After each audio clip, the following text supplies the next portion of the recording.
I'm kicking off with Jetpac. It's not an actual jetpack, unfortunately, Alex, but it's a smart travel guide that scans billions of Instagram photos to tell you something about cities around the world. So it doesn't rely on news reviews like TripAdvisor. Instead, it recognises things in photographs. So, for example, in London, it will tell you the top 10 hipster hangouts based on the number of moustaches and trendy haircuts, like this guy. It's really clever. It will recognise like wine glasses and lipstick if you want to see where the ladies are at. Bit creepy, but it's just been bought by Google, so it may be pulled from the App Store in the next few days. If you're quick, you can download it for free. It's called Jetpac, and it's for the iPhone. Jetpac, okay, cool, brilliant. Yeah, and well, what's next? Oh, another app. It's called. You remember Flappy Bird? Do you remember that game? I do remember Flappy Bird. The game that was so frustrating, it had people smashing their smartphones. Well, that game was pulled by its creator because he was terrified of the consequences. But he's back with a vengeance and a new game called Swing Coptors.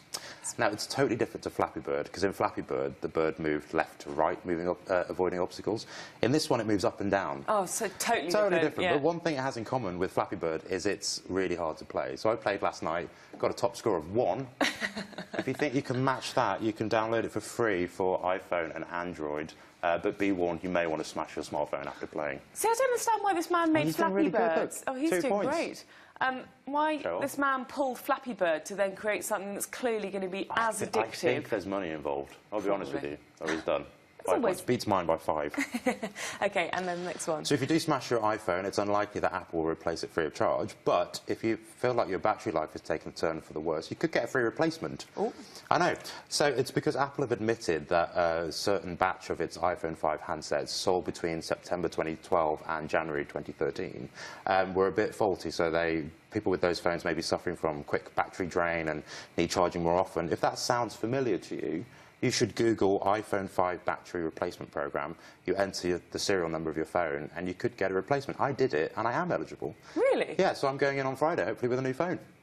Sweet. Good news. And bad news for iPhones, Apple, but, you know, good news It's a good news, bad news story, yeah. Yeah. And lastly? And lastly, if you suffer from smartphone separation anxiety like I do, help is at hand quite literally. This is called NoPhone, and it's an iPhone-shaped lump of plastic that acts as a surrogate for smartphone Are addicts. you joking?